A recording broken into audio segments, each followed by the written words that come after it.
Good morning all of you. मैं राजन पटेल अपने YouTube channel special education class में स्वागत करता हूं। दोस्त, ये कल का दूसरा वीडियो है। पहला इसका एक भाग बना चुका हूं मैं, उसी के आगे का ये दूसरा वीडियो बनाया जा रहा है, दूसरा पार्ट है। आप दोस्त अच्छे से इस वीडियो को देखिएगा, तभी आपको एग्जाम में कॉन्सेप्ट समझ में आएगा, और जितना कॉन्सेप्ट आप एग्जाम में डालोगे आपके नंबर और सफलता बहुत ही क्लियर होगा और इंक्रीज करेगा।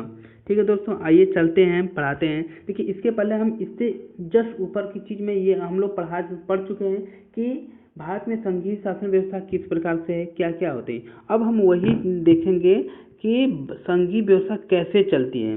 उसके आगे का ये पार्ट है, हम उसी को जारी रख रहे हैं।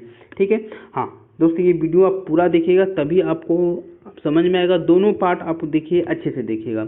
चलिए, संघीय व्यवस्था के कारगर कामकाज के लिए संवैधानिक प्रावधान जरूरी है, पर इतना ही पर्याप्त नहीं है। अगर भारत में संघीय शासन व्यवस्था कारगर हुई है तो इसका कारण सिर्फ संवैधानिक प्रावधानों पर, है ना, प्रावधानों भर का होना नहीं। भारत में संघीय व्यवस्था की सफलता का प्रमुख श्रेय यहाँ की लोकतांत्रिक राजनीति के चरित्र को देना होगा। इसी से संघवाद की भावना, विविधता का आदर, संघ साथ रहने की इच्छा का हमारे देश के साझा आदर्श के रूप में स्थापित होना सुनिश्चित हुआ है। आइए कुछ प्रमुख बातों पर गौर करें, जिनसे पता चलता है कि यह काम किस तरह हो पाया है। देखिए, बिल्कुल सही।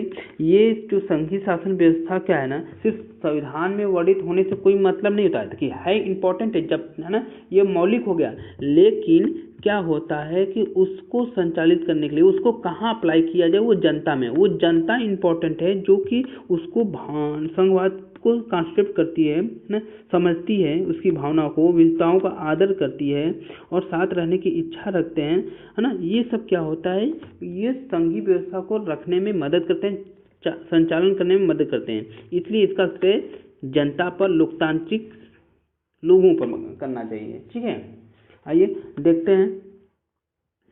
देखिए, मैं आपको बता देता हूँ, ये 1947 का भारत है। उसमें देखें, 1947 से पहले ये अफगानिस्तान है, तिब्बत है, चीन है, बंगाल की खाड़ी है ना, ये अरब सागर है, महासागर है, आपको दिखाई दे रहा है अच्छे से, और भारत ये है। ठीक है, अब ये इस तरह से भारत में हुआ था। उस समय जब 1947 के में हुआ था तो बांग्लादेश नहीं बना हुआ था। ठीक है, आपको पता है ना कि पाकिस्तान कब बना है, कब स्वतंत्र हुआ? 14 अगस्त 1947। 14 अगस्त 1947 को पाकिस्तान बना है, 15 अगस्त 1947 को ये भारत आज़ाद हुआ था। ठीक है, आपको समझिएगा। चलिए आगे समझते हैं।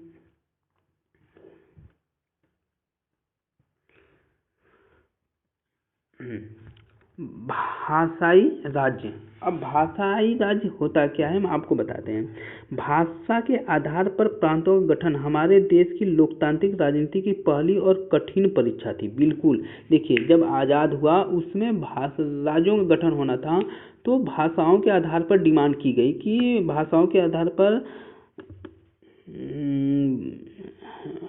राज्यों का गठन किया जाए, प्रांतों का गठन किया जाए। मगर उसमें मैं कहानी बताता हूँ कि बहुत प्रॉब्लम हो रही थी। ये प्रॉब्लम थी कि भारत में आप जानते हो कि बहुत सा भाषाएं हैं, है ना, 200-250 के लगभग था।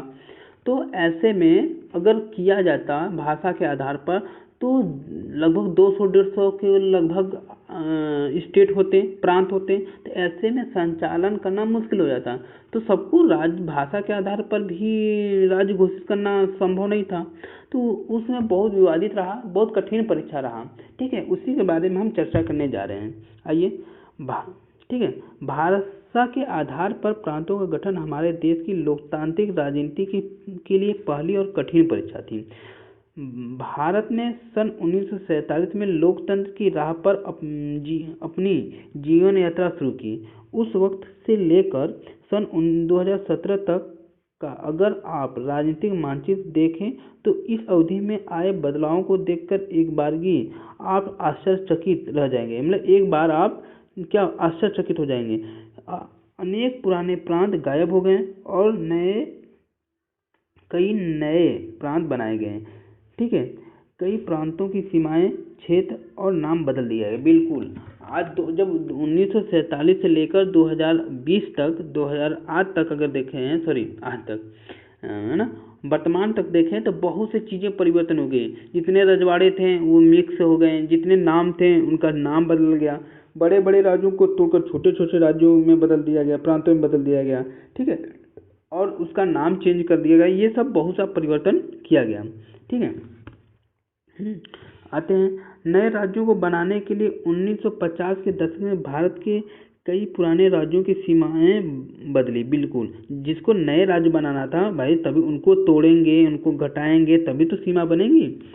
ऐसा यह सुनिश्चित करने के लिए किया गया कि भाषा बोलने वाले, एक भाषा बोलने वाले लोग एक राज्य में आ जाएं, ना। इसके बाद कुछ अन्य राज्यों का गठन भाषा के आधार पर नहीं, बल्कि संस्कृति, भूगोल और जातीयता की विविधताओं को रेखांकित करने और उन्हें आदर देने के लिए भी किया गया। इसमें नागालैंड, उत्तराखंड, झारखंड जैसे राज्य शामिल है। बिल्कुल बिल्कुल, देखिए आप देख रहे हैं, भाषा के आधार पर कई राज्य हैं। पहला भाषा के आधार पर राज्य गठित होने वाला कौन है? आंध्र प्रदेश है। आप याद रखिएगा, आंध्र प्रदेश है। कब हुआ था? 1959 में। ठीक है, ये हुआ था। अच्छा, ये हुआ था। अब देखिए यहाँ पर अलग भाषा बोली जाती है। गुजरात में गुजराती बोला जाता है, महाराष्ट्र में मराठी बोला जाता है ना। मलयालम में, ठीक है, मलयालम बोला जाता है। ठीक है, इस तरह से जो उधर के राज्य थे जिसको ज़्यादा जरूरत था, उस सबसे राज्यों का गठन भाषा के आधार पर किया गया। मगर ऐसा नहीं कि सबका गठन, राज्य प्रांतों का गठन भाषा के आधार पर किया, नहीं नहीं, वहाँ की कल्चर, भौगोलिक स्थिति और जातीयता के आधार पर भी, भिन्नता के आधार पर भी राज्य प्रांतों का निर्माण किया गया है। क्योंकि देखिए हर जगह का भौगोलिक स्थिति अलग है, वहाँ की कल्चर अलग है, उसको आधार पर भी राज्यों का गठन किया गया, यानी प्रांतों का गठन किया गया। ठीक है, आइए, जब एक भाषा, यहाँ जब एक भाषा के आधार पर राज्यों के गठन की बात उठी तो कई राष्ट्रीय नेताओं को डर था कि इससे देश टूट जाएगा। केंद्र सरकार ने इसी के चलते राज्यों का पुनर्गठन कुछ समय के लिए टाल दिया गया। पर हमारा अनुभव बताता है कि भाषावार राज्य बनने से देश ज़्यादा एकीकृत और मजबूत हुआ। इससे प्रशासन भी पहले की अपेक्षा कहीं ज़्यादा सुविधाजनक हो गया। देखिए मैं आपको बता दूं, बात सही है कि अब सोचिए ना, अगर केवल भाषा के आधार पर होता है तो कितने भाषा, उसमें बहुत काफ़ी भाषाएं, हमारे भारत में बहुत सी भाषाएं हैं, लेकिन हम उनको जो राष्ट्रीय दर्जा है सिर्फ 22 भाषाओं को उल्लेख किया गया है ना। ऐसे बहुत से हैं। अब भाषा के आधार पर करते तो बहुत सा बन जाता राज्य, और उसको संचालन उस तरह से नहीं हो पाता जिस तरह से करना होता है। ठीक है, आइए देखते हैं राजनीतिक दल, देखते हैं। देखिए भाषा और भौगोलिक स्थिति के आधार पर कुल इसमें वर्तमान समय में 28 राज्य हो गए। ठीक है, मैं आपको बता दूं, आप याद रखिएगा, चूंकि नए मैं करंट एकदम बता रहा हूँ। कितने राज्य हैं? 28 राज्य हैं, स्टेट हो गए। ठीक है, सॉरी, हाँ, स्टेट हो गए, और 7 केंद्र शासित प्रदेश हैं, 8 है, सॉरी, हाँ, 8 केंद्र शासित प्रदेश हैं। ठीक है, बिल्कुल सही है। अब देखिए, अब इसमें से देखिए ऐसे कई राज्य बनाए गए, जैसे जम्मू कश्मीर, हिमाचल प्रदेश, है ना, उसके बाद उत्तराखंड, पंजाब, हरियाणा, दिल्ली, उत्तर प्रदेश, है ना, बिहार, इस तरह से इधर भी है, तमिलनाडु, कर्नाटक। अब देखिएगा, थोड़ा मैप थोड़ा अच्छे से देख लीजिएगा कि कौन सा राज्य किस जगह पर है। ठीक है, तभी आपको समझ में आएगा। और इस जब उस समय बना था तो सभी राज्य बराबर नहीं थे, छोटा बड़ा थे, है ना, अलग अलग तरह से ना। वो उस समय जब 1947 से पहले रजवाड़ों के द्वारा संचालित होता था, मगर उसे विलयीकृत करके, है ना, उसे एक राज्यों का संघ बनाया गया और इस तरह से संचालित किया गया। ठीक है, देखिए उस समय जब आप ऊपर देखे होंगे नक्शा, ना, भारत का मैप तो उसमें बांग्लादेश नहीं था, मगर आज में बांग्लादेश आ गया। पाकिस्तान को देख रहे थे 1947 से पहले सब पाकिस्तान एक में था, ये भी अब हटा दिया गया है। ठीक है, ये सब तरह से काफ़ी चीज़ चेंजेस हुई है। बड़े राज्यों को छोटे राज्यों में देखें, उत्तर प्रदेश और उत्तराखंड एक था पहले, है ना, ये एक इसमें तोड़कर उत्तराखंड निकाला गया उत्तर प्रदेश से। ठीक है, उसके बाद बिहार से झारखंड को अलग किया गया ना, उसके बाद एमपी से छत्तीसगढ़ को अलग किया गया। इस तरह से धीरे धीरे धीरे धीरे तोड़ा गया और नए राज्यों का गठन किया गया। आइए आगे चलते हैं। क्या आपका गांव या शहर आज़ादी के बाद से एक ही प्रांत के अंतर्गत रहा? अगर नहीं तो इससे पहले के राज्य का क्या नाम था? बिल्कुल, मैं वही बताया ना। अब आपको ये बताना है, आपसे क्वेश्चन पूछा जा रहा है, क्या आप 1947 के 3 राज्यों के ऐसे नाम को याद कर सकते हैं जो आज बदल गए हैं? बिल्कुल, ये भी आपसे पूछा जा रहा है। आप करंट हैं तो आप पूछिए, समझिए कि कौन कौन से राज्य हैं जो नाम बदल दिए गए हैं। ठीक है, ऐसे मैं तो बता सकता हूँ, मगर मैं सोच रहा हूँ कि थोड़ा सा आप, मैं इतना पढ़ा रहा हूँ, आप भी थोड़ा सा सर्च करिए। तो देखिए, सर्च करने से आपकी कैपेसिटी डेवलप होगी, है ना, इसलिए मैं थोड़ा सा आप लोगों को भी होमवर्क देते जा रहा हूँ। ये आप लोग हमको कमेंट में बताइएगा ज़रूर। 3 ऐसे राज्यों की पहचान करें जिन्हें बड़े राज्यों को काटकर नए राज्यों को बताया गया। देखिए, मैं अभी सबका चर्चा किया हूँ, ऐसा नहीं कि चर्चा नहीं किया हूँ, है ना। अब आप उस चीज़ को ध्यान से समझोगे तो आप हमको कमेंट में ज़रूर बताइएगा। ये तीनों क्वेश्चन कि मैं बहुत क्लियर कट बताया हूँ, 3 राज्यों की इसके बारे में बताया हूँ, इसके बारे में बताया हूँ, दोनों। ठीक है, आइए भाषा नीति पर चलते हैं। ठीक है, भारत में संघीय ढांचे की दूसरी परीक्षा भाषा नीति को लेकर हुई। हमारे संविधान में किसी एक भाषा को राष्ट्रभाषा का दर्जा नहीं दिया गया। हिंदी को राजभाषा माना गया, पर हिंदी सिर्फ 40% लगभग भारतीयों की मातृभाषा है। इसलिए अन्य भाषाओं के संरक्षण के अनेक दूसरे उपाय किए गए।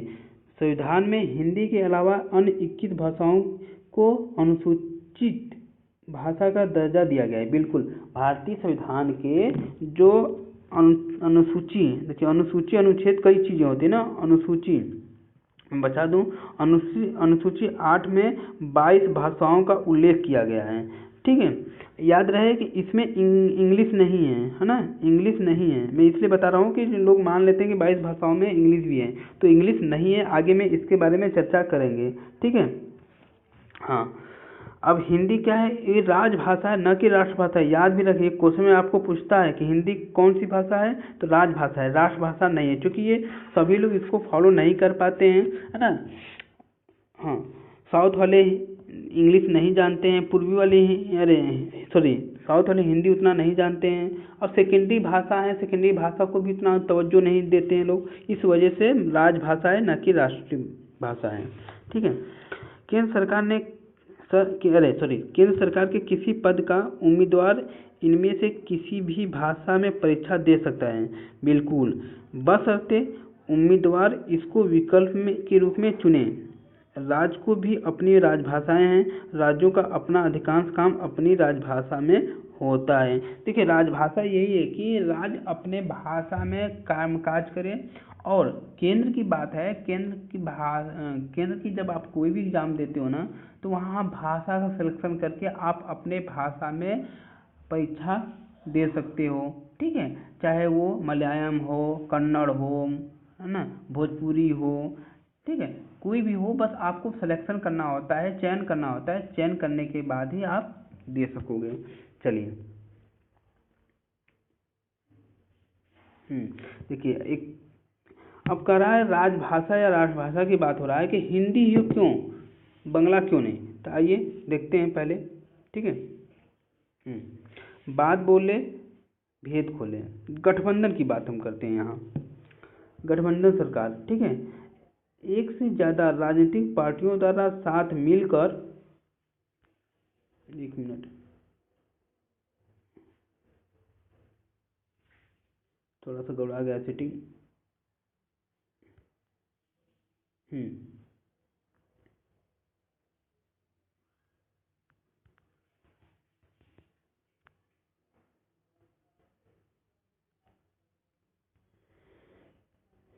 यहाँ था एक से ज़्यादा राजनीतिक पार्टियों द्वारा साथ मिलकर की गई सरकार को गठबंधन सरकार कहते हैं। यानी एक जब दो या दो से अधिक पार्टियां मिलकर एक ऐसे सरकार का निर्माण करती है जिसको हम गठबंधन सरकार के नाम से जानते हैं। आमतौर पर देखिए, आमतौर पर गठबंधन में शामिल दल एक राजनीतिक गठजोड़ करते हैं और एक साझा कार्यक्रम स्वीकार करते हैं। बिल्कुल ऐसा कार्यक्रम बनते हैं जो दोनों एक सहमत होते हैं। आइए समझते हैं इसको। श्रीलंका के ठीक उल्टा हमारे देश के नेताओं ने हिंदी के उपयोग को बढ़ावा देने के मामले में बहुत सावधानी भरा व्यवहार किया। संविधान के अनुसार सरकारी कामकाज की भाषा के तौर पर अंग्रेजी का प्रयोग 1965 में बंद हो जाना चाहिए था, पर अनेक गैर हिंदी भाषी प्रदेशों ने मांग की कि अंग्रेजी का प्रयोग जारी रखा जाए। तमिलनाडु में तो इस मांग को लेकर उग्र भी हो गए। अब समझिए, तमिलनाडु में इस मांग ने उग्र रूप भी ले लिया।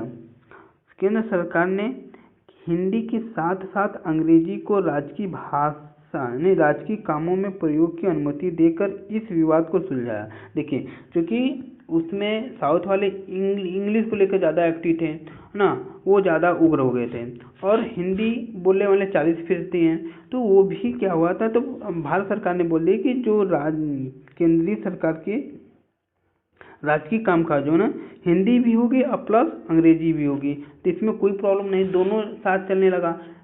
जिसको हिंदी से प्रॉब्लम है, ठीक है, वो अंग्रेजी में कामकाज होगा उसका, और जहाँ पर इंग्लिश से होगा हिंदी में हो जाएगा। ठीक है, ऐसे में वो जो विवाद था सुलझाएगा।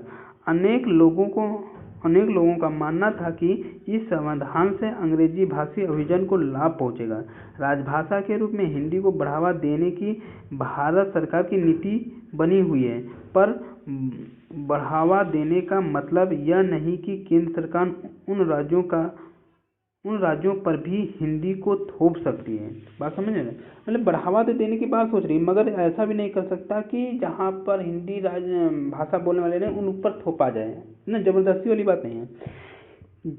जहाँ लोग कोई और भाषा बोलते हैं, भारतीय राजनेताओं ने इस मामले में जो लचीला रुख अपनाया, उसी से हम श्रीलंका जैसी स्थिति में पहुंचने से बच गए। देखिए, श्रीलंका सिर्फ एक रिजिड रह गई कि नहीं, सिंहइयों का ही होना चाहिए, सिंहई भाषी होना चाहिए, उसी को राष्ट्रभाषा घोषित किया जाए। और ऐसे में क्या वहाँ दंगा हो गया, गृह युद्ध हो गया था, याद है।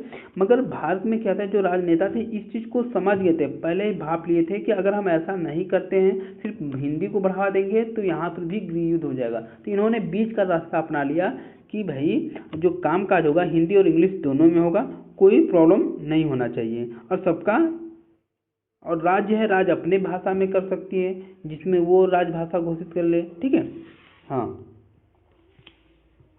आइए केंद्र राज्य संबंध देखते हैं, केंद्र और राज्य का संबंध कैसा होता है। ठीक है, केंद्र राज्य संबंधों में लगातार आए बदलाव का यह उदाहरण बताता है कि व्यवहार में संवाद किस तरह मजबूत हुआ। सत्ता की साझेदारी की संवैधानिक व्यवस्था वास्तविक में कैसा रूप लेगी, यह ज़्यादातर इस बात पर निर्भर करता है कि शासक दल और नेता किस तरह इस व्यवस्था का अनुसरण करते हैं। काफ़ी समय तक हमारे यहाँ एक ही पार्टी का केंद्र और अधिकांश राज्यों में शासन रहा। इसका व्यवहारिक मतलब यह हुआ कि राज्य सरकार ने स्वायत्त संघीय इकाई के रूप में अपने अधिकारों का प्रयोग नहीं किया। जब केंद्र और राज्यों में अलग अलग दलों की सरकारें रही, तो केंद्र सरकार ने राज्य के अधिकारों की अनदेखी करने की कोशिश की। उन दिनों केंद्र सरकार अक्सर संवैधानिक प्रावधानों का दुरुपयोग करके विपक्षी दलों की राज्य सरकारों को भंग कर देती थी। यह संघवाद की भावना के प्रतिकूल काम था। बिल्कुल, देखिए आप समझ रहे हो, केंद्र राज्य के संबंध में जब शुरुआत में हुआ था, जब राज्य में दूसरे सरकार मतलब प्रांत में दूसरे का सरकार और केंद्र में दूसरे का होता था, तो उसमें बहुत विवादित होता था। केंद्र वाला उसको उनकी अधिकारों का अवहेलना कर देती थी, उनकी जो उनको जो जरूरत है उनकी देने से मना कर देती थी। ऐसे में क्या हुआ था, ये हमारे जो संघवाद की कॉन्सेप्ट है उसकी भावना को ठेस पहुंचा, वो उनके उल्टा हुआ, ठीक है, प्रतिकूल हुआ। लेकिन 1990 के बाद यह स्थिति काफ़ी बदल गई। आप समझिएगा, ये कब था, 1990 के पहले की बात है, मगर 1990 के बाद यह स्थिति काफ़ी बदल गई, है ना। इस अवधि में देश के अनेक राज्यों में क्षेत्रीय दलों का उदय हुआ। याद रखिएगा, क्षेत्रीय दल का 1990 के बाद क्षेत्रीय दल का उदय हुआ। यही दौर केंद्र में गठबंधन सरकार की शुरुआत का भी था। चूंकि किसी एक दल को लोकसभा में स्पष्ट बहुमत नहीं मिला, इसलिए कुछ प्रमुख पार्टियां, याद रखिएगा, कुछ प्रमुख राष्ट्रीय पार्टियों को क्षेत्रीय दलों समेत अनेक पार्टियों का गठबंधन बनाकर सरकार बनानी पड़ी। मैंने बताया ना, गठबंधन क्या है, जब छोटी छोटी पार्टी, क्षेत्रीय पार्टी मिलकर एक सरकार के निर्माण करते हैं, उसे गठबंधन कहते हैं। तो ऐसे ही राष्ट्रीय पार्टियों के साथ क्षेत्रीय दलों समेत पार्टियों को गठबंधन सरकार बनाकर सरकार बनानी पड़ी। इससे सत्ता में साझेदारी और राज्य सरकारों की स्वायत्तता का आदर करने की नई फैसले से स्वायत्तता के आदर करने की नई संस्कृति पनपी। इस प्रवृत्ति को सुप्रीम कोर्ट के एक बड़े फैसले से भी बल मिला। इस फैसले के कारण राज्य सरकार को मनमाने ढंग से भंग करना केंद्र सरकार के लिए मुश्किल हो गया। इस प्रकार आज संघीय व्यवस्था के तहत सत्ता की साझेदारी संविधान लागू होने के तत्काल बाद वाले दौर की तुलना में ज़्यादा प्रभावी है। बिल्कुल कह रहा है, देखिए जब सबका संविधान में सहयोग हो गया, सरकार में सबका सहयोग हो गया, क्षेत्रीय पार्टी, क्योंकि पहले पूर्व बहुमत हुआ करता था, है ना, पूर्व बहुमत होता था तो अलग अलग सरकारें बनती थी, अब सबका मिक्स सरकार बन रहा है। तो ऐसे में अब उनको शासन का सत्ता की साझेदारी है वो सिंपल हो गया, आसान हो गया, सबकी साझेदारी मिलने लगी। और जब यही करा, जब भारत बनाया गया संविधान में, उसमें इसका प्रभाव कम था, मगर जितना वर्तमान समय में है, ठीक है, वो अधिक प्रभावी रहा है। आइए आगे चलते हैं। देखिए यही दिखा रहा है आपको कि इस वीडियो में आप देखिए, इस पिक्चर में क्या दिखा रहा है आपको, कह रहा है कि राज्य कुछ और शक्तियां मांग रहे हैं, किसके पास, केंद्र से जाकर अलग अलग, कि मुझे राज्य और दे दीजिए शक्ति, ठीक है, पावर। मगर क्योंकि यहाँ पूर्व बहुमत है, अब ये अपने लोगों को देना शुरू किए ना, जो इस सरकार से संबंधित नहीं थे उनको कम अधिकार देते थे या इग्नोर कर देते थे, ठीक है। तो ऐसे में संचालन सही तरह से नहीं हो पा रहा था, यानी संघीय व्यवस्था का पालन नहीं हो पा रहा था। फिर गठबंधन सरकार वाली जब कुर्सी आई, ये देखो, ये गठबंधन सरकार वाली है, इसमें क्या हुआ कि सभी मिलकर एक को गठबंधन सरकार बनाया। अब इसको सबको थोड़ा थोड़ा सबको देना पड़ा, ठीक है, देना ही पड़ेगा, क्योंकि अब उनमें से कोई अगर अपना सहमति हटा लेगा, सरकार गिर जाएगी। ऐसे में सरकार का जो सत्ता की साझेदारी था चारों सभी राज्यों में विभाजित हो गया, बराबर बराबर, ठीक है। देखिए ये आप सब समझिएगा। अब आते हैं भारत की भाषाई विविधता। भारत की भाषाई विविधता, भारत में कितनी भाषाएं हैं? इसका जवाब इस बात पर निर्भर करता है कि आप भाषाओं को गिनती किस तरह करते हैं। इस बारे में अधिकृत नवीनतम सूचना 2011 की जनगणना में लोगों ने 1300 से ज़्यादा अलग अलग भाषाओं को अपनी मातृभाषा के रूप में दर्ज कराया। जब 2011 की जनगणना हुआ था, उस आंकड़ा से पता चलता है कि लोग 1300 से भी ज़्यादा अलग अलग भाषाओं को अपनी मातृभाषा के रूप में दर्ज कराया था। इन भाषाओं को कुछ प्रमुख भाषाओं के रूप में समूहबद्ध कर दिया गया, जैसे भोजपुरी, मगही, बुंदेलखंडी, छत्तीसगढ़ी, राजस्थानी और ऐसे ही दूसरी भाषाओं को हिंदी के अंदर जोड़ लिया गया। ऐसी समूहबद्धता के बाद भी जनगणना में कुल 121 प्रमुख भाषाएं पाई गई। अब सोचिए 1300 में से कुछ बहुत से भाषाओं को इंक्लूड कर दिया गया, अब उसके बाद भी 121 प्रमुख भाषाएं पाई गई। अब सोचिए जब भाषा के आधार पर जब राज्यों का गठन हो रहा था नहीं, मैंने बताया ना कि पहले आंध्र प्रदेश हुआ था ऐसे, है ना।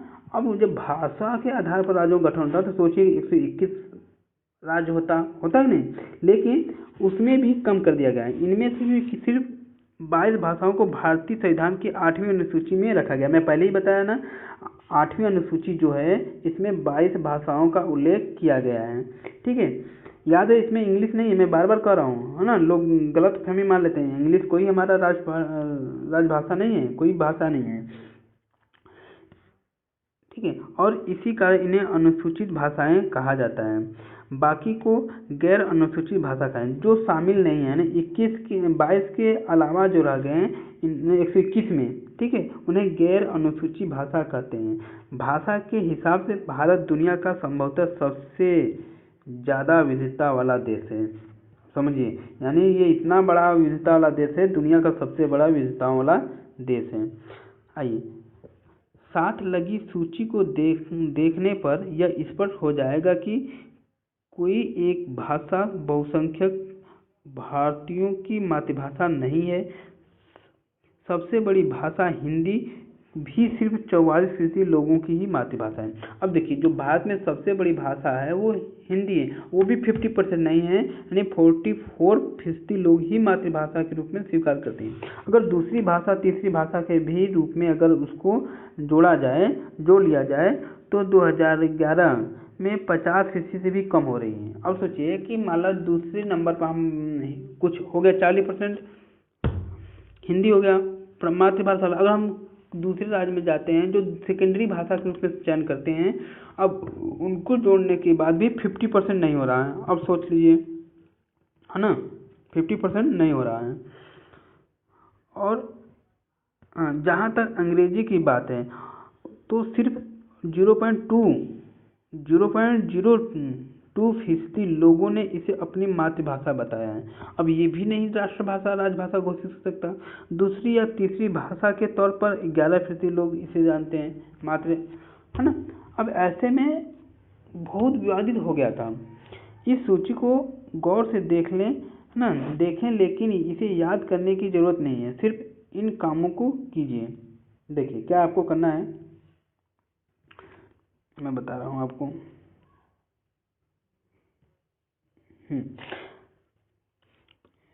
इस सूचना के आधार पर बार या पाई चार्ट बनाएं, ये आपको करना है होमवर्क के रूप में, ठीक है। भारत की भाषाई विविधता को दर्शाने वाला एक नक्शा बनाइए। नक्शे में विभिन्न इलाकों को अलग अलग रंग से भरें और दिखाएं कि उन इलाकों के लोग कौन सी भाषा बोलते हैं। बिल्कुल, आप भारत का नक्शा बनाइए और उनमें आप ये दर्शाइए कि ये जो 22 भाषा के है ना, ये लोग कहाँ कहाँ के बोलते हैं, उसको आप रंगीन से दर्शाइए, ठीक है। ऐसी 3 भाषाएं ढूंढो जिनको भारत में बोला तो जाता है पर सूची में नहीं है। आप, ठीक है, इम्पोर्टेंट है, सूची में नहीं, जैसे इंग्लिश है, बहुत सारे ऐसे चीज़ें है ना, और संस्कृत नहीं है, संस्कृत तो है, और ऐसे भी कई हैं भाषा जो कि बोली तो जाती है मगर सूची में नहीं है। आइए देखते हैं कौन कौन है। पहले भारत की अनुसूची भाषाएं कौन कौन से हैं, इसके बारे में हम चर्चा करेंगे, ठीक है। देखिए अब उनके अनुपात में है कौन कितना भाषा है। भारत की अनुसूची में 22 भाषाओं का उल्लेख किया जाएगा और वो कितना बोलने वाले लोग हैं अनुपात में। असमिया है, देख लीजिए, असमिया है, बंगला है, बोडो है, डोगरी है, गुजराती है, कन्नड़ है, कश्मीरी है, कोंकणी है, मैथिली है, मलयालम है ना, मणिपुरी,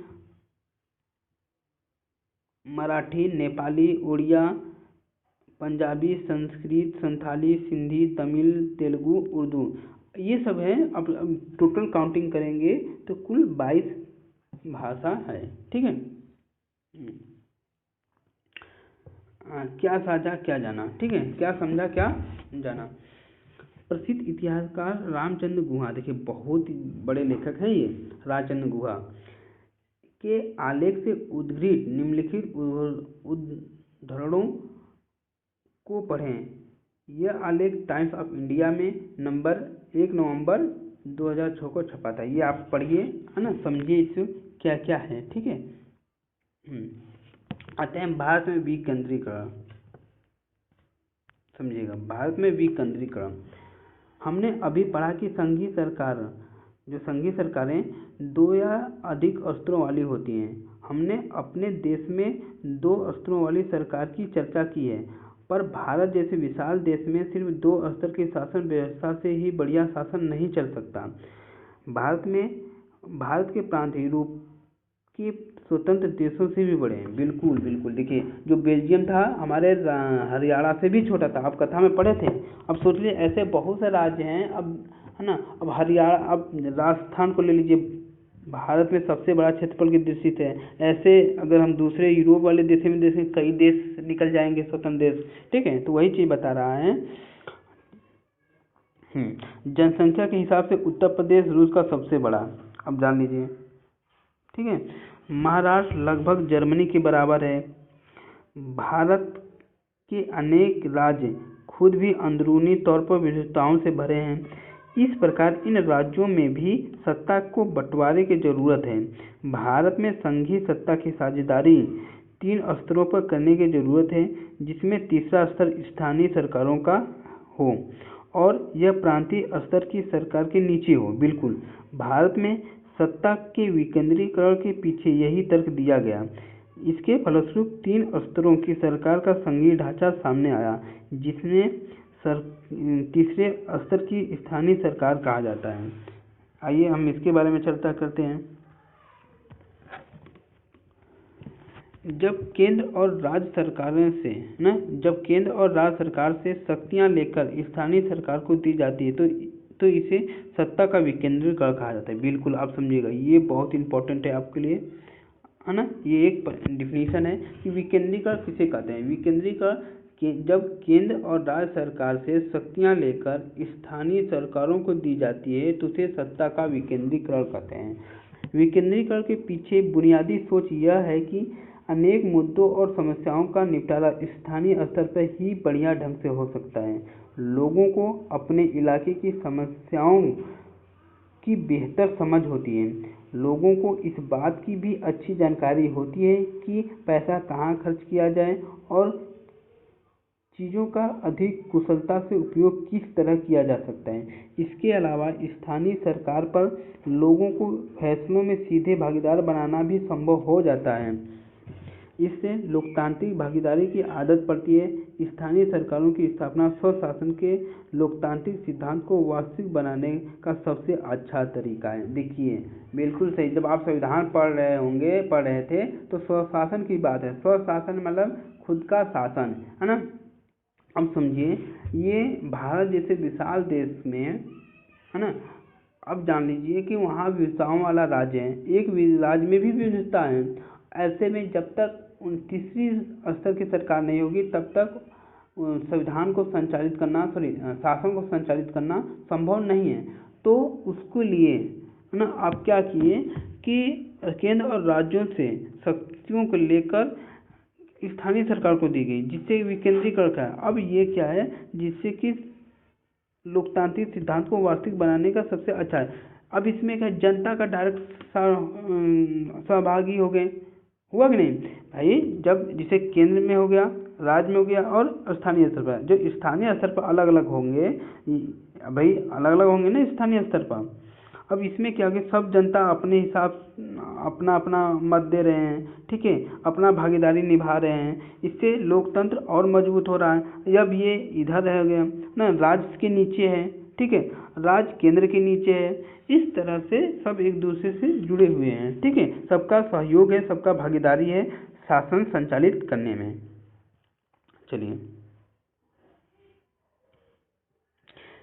विकेंद्रीकरण की जरूरत हमारे संविधान में भी स्वीकार की गई। इसके बाद से गांव और शहर के स्तर पर सत्ता का विकेंद्रीकरण की कई कोशिशें हुई है। सभी राज्यों में गांव के स्तर पर ग्राम पंचायत, शहरों में नगर पालिकाओं की स्थापना की गई थी, पर इन्हें राज्य सरकारों के सीधे नियंत्रण में रखा गया था। मगर जब बनाया गया था तो इसे डायरेक्ट राज्य सरकार के नियंत्रण में रखा गया था। इन स्थानीय सरकारों के लिए नियमित ढंग से चुनाव भी नहीं कराए जाते थे। इनके पास न तो अपना कोई अधिकार था न संसाधन। इस प्रकार प्रभावी ढंग से सत्ता का विकेंद्रीकरण नामात्र का हुआ था। बिल्कुल देखिए, जब शुरुआत में ये बात पहले से सोची गई, संविधान में भी इसका वर्णन किया गया, मगर उसमें ये क्या था, राज्य के कंट्रोल में था। ठीक है, राज्य जब चाहे तब उसे अधिकार देती थी और जब चाहे ले लेती थी। ठीक है, इस वजह से वो एक अपना अधिकार जो उनका होता था ना, वो उनका मतलब रिगिड नहीं होता था, हमेशा इनके पास नहीं होता था। ठीक है, इस तरह से वो प्रभावी नहीं हुआ।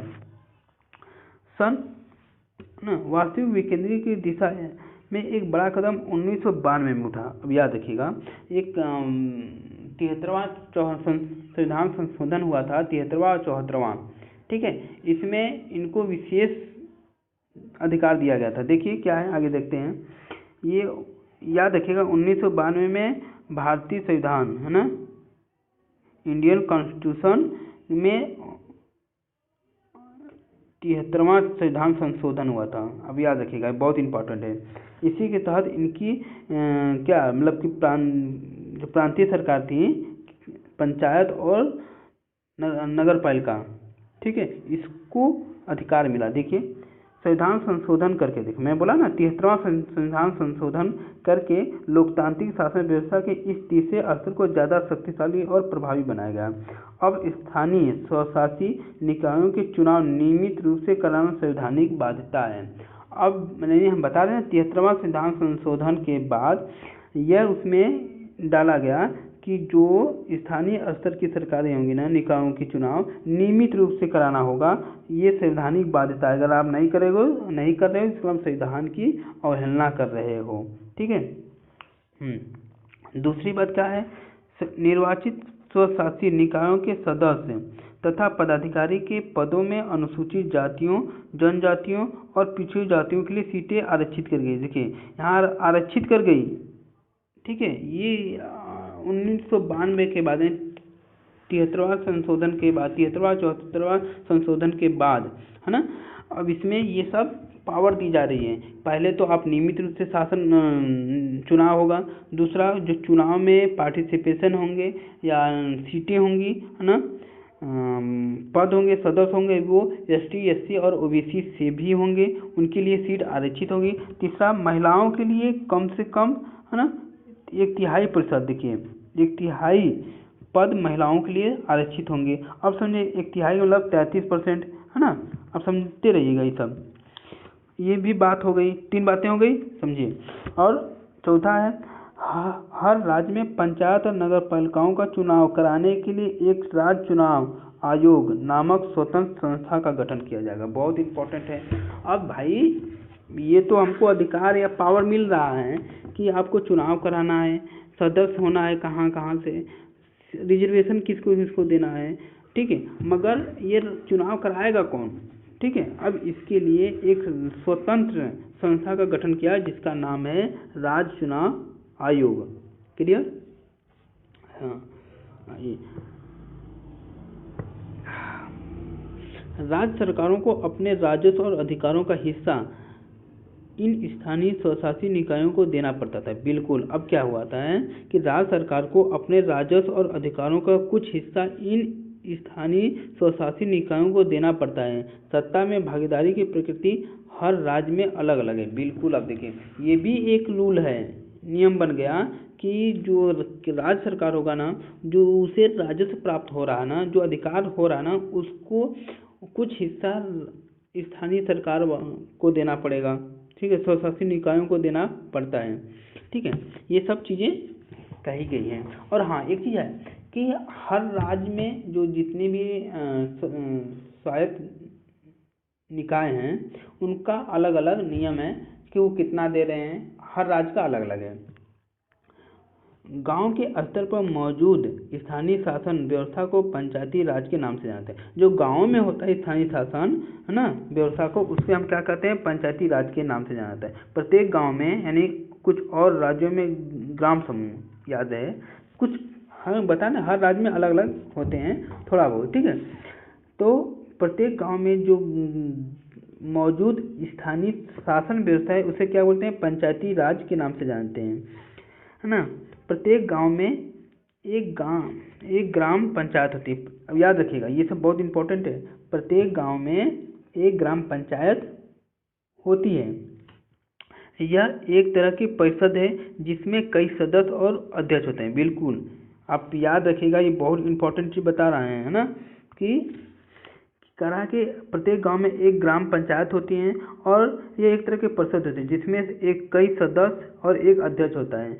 सदस्य बोर्डों से चुने जाते हैं। ये सदस्य कहाँ से आते हैं, बोर्डों से चुने जाते हैं। इन्हें सामान्यतः पंच कहते हैं। ये जो सदस्य होते हैं ना बोर्ड से जो चुने जाते हैं इसे क्या बोलते हैं, पंच कहते हैं। आप समझिएगा, ठीक है, क्या बोलते हैं, पंच कहते हैं।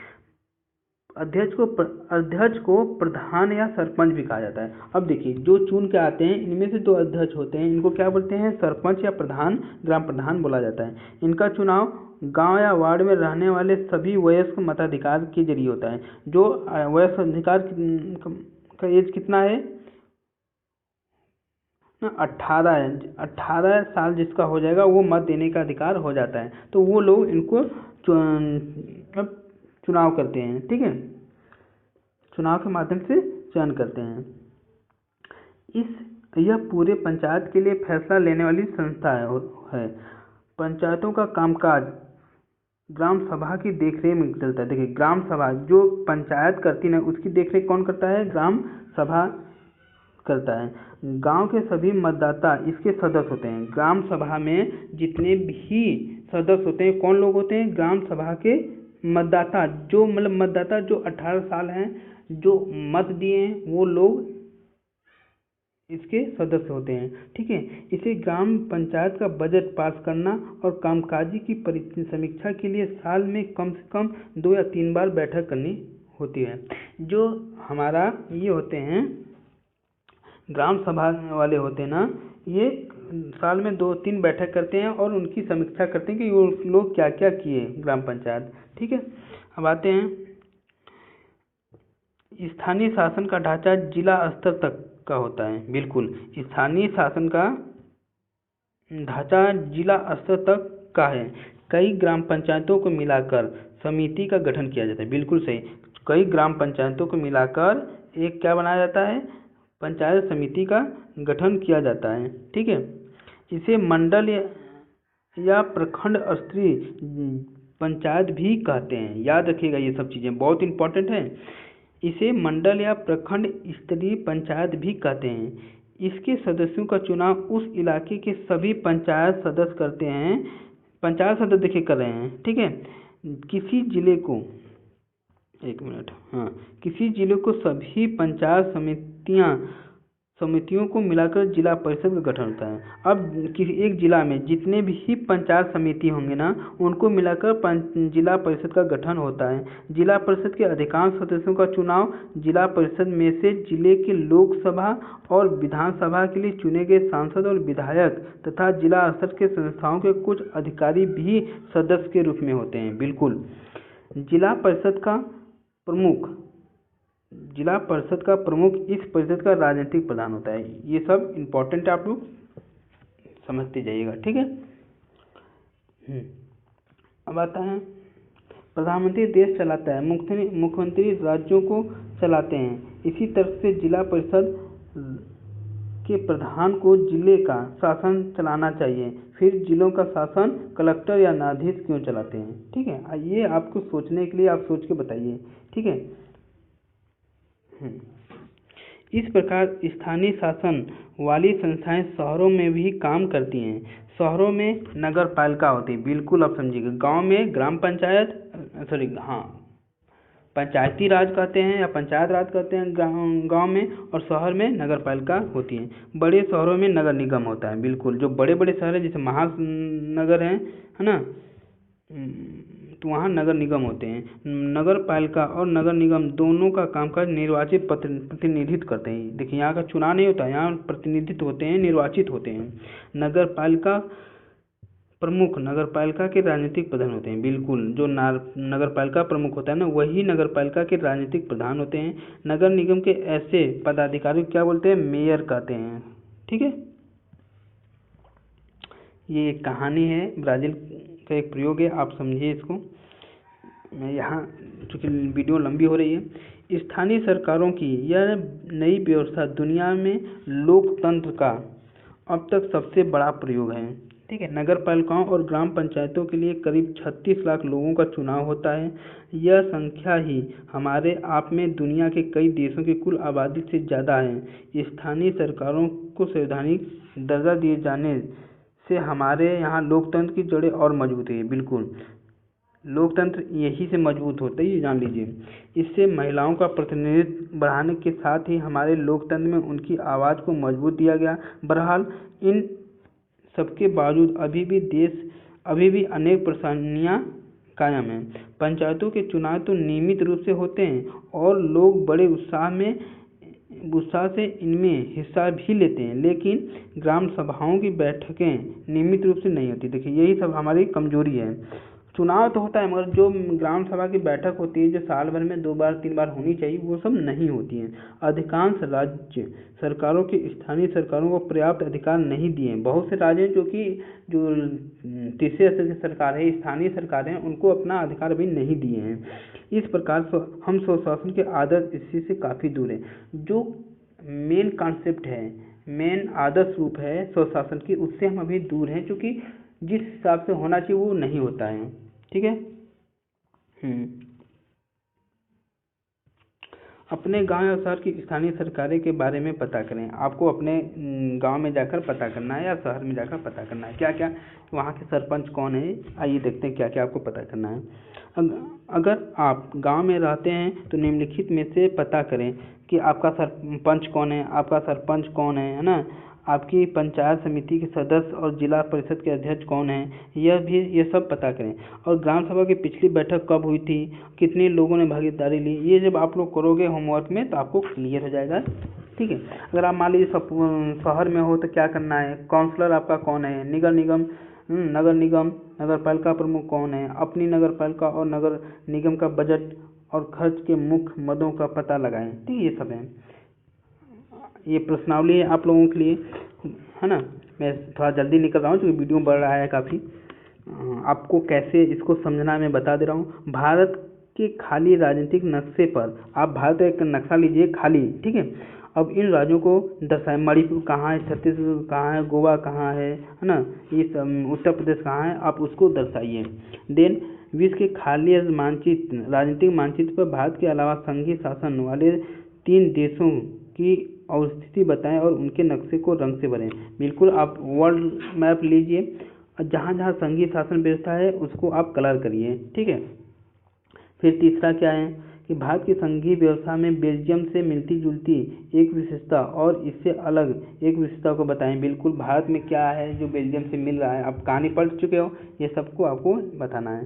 देन संघीय शासन, भारत के संघीय और एकात्मक स्वरूपों में क्या मुख्य अंतर है, इसे उदाहरण के माध्यम से स्पष्ट करें। बिल्कुल, जहाँ केंद्र द्वारा अधिकार दी जाती हो, उसके कंट्रोल में होती है टोटल, वो एकात्मक होती है। मैं ये सब बता चुका हूँ। ठीक है। अब 1992 में बताया कि संशोधन से पहले और बाद के स्थानीय शासन के 2 महत्वपूर्ण अंतरों का बताइए। बिल्कुल, वो जो हम विशेषता बताए हैं 1992 में 73वां और 74वां संविधान संशोधन के तहत, वो पहले नहीं था, वो बाद में आ गया इसके बाद। ठीक है। और क्या है कि रिक्त स्थान की पूर्ति आपको करना है। आप अच्छे से इसको पढ़ के समझिएगा, बहुत ही क्लियर है। ठीक है।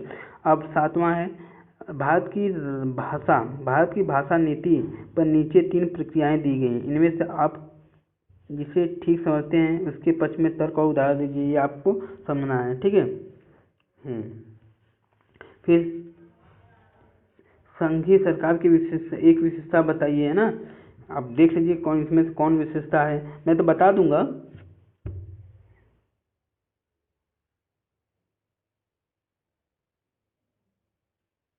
ठीक है।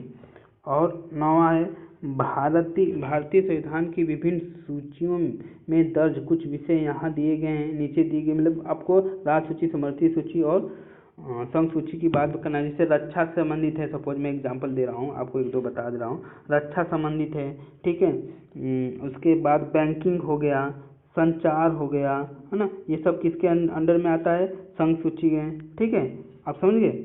और पुलिस हो गया, कृषि हो गया, और उसके बाद व्यापार हो गया, ये किसके अंडर में आता है? राज्य सूची के आता है, समवर्ती सूची में। बाकी आप समझ लीजिए, है ना, कौन कौन से आते हैं समवर्ती सूची में।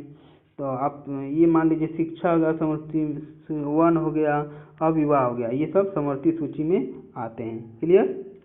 चलिए, नीचे दिए गए शासन के विभिन्न स्तरों और उनके कानून बनाने के अधिकार क्षेत्र जोड़े दिए गए हैं ना, जिनमें से कौन सा जोड़ा सही मेल वाला नहीं है। आप समझ सकते हो कौन सा मेल वाला नहीं है, तो ये गलत है। आप समझ सकते हो ये गलत है, क्योंकि केंद्र सरकार, राज्य सरकार राज्य सूची में, केंद्र सरकार संघीय सूची में, केंद्र राज्य समवर्ती सूची में। ये राजस्थानी सरकार राष्ट्रीय अधिकार नहीं होता, ये केंद्र के पास होता है, ठीक है, ये है। और इस एक मिनट, हाँ, सूची वन सूची में मेल ढूंढे, नीचे दिए गए कोड के आधार पर सही उत्तर दीजिए। बिल्कुल ये सिंपल है, आपको भी, है ना। भारतीय संघ, प्रधानमंत्री, राज्य, सरपंच, गलत, सही है। नगर निगम, राज्यपाल, ग्राम पंचायत, मेयर, सही है, बिल्कुल गलत है। कौन सा मेल है? तो ये भारतीय संघ का ये मेल है, ठीक है। आपको ऐसे मेल करना है, या मेल यहाँ से बनाना। अगर मैं बताऊं तो भारत प्रधानमंत्री पहले का पहला सही है, सपोज, ठीक है। और राज्य में राज्यपाल होते हैं, पहले का दूसरी, है ना। तो ये हाँ, ये आपका सी वाला सही होगा। क्लियर? और नगर निगम का मेयर सही है, बस ठीक है। ये वाला आप लाइन सही होगा, यानी मैं आपको ऐसे ये हो गया, ऐसे ये हो गया, ऐसे ये हो गया, और ऐसे होता है। क्लियर? मैं आपको बता दे रहा हूँ, आपको आप ये समझिए। हाँ, थैंक यू दोस्त। ये आप वीडियो आपके लिए बहुत ही स्पेशल है, आप पूरा इसे देखिएगा, और अच्छा लगे तो please like, share and subscribe करिएगा। वीडियो के नए नोटिफिकेशन के लिए आप प्लीज़ बेल आइकन ज़रूर दबाएं। Thank you, thank you.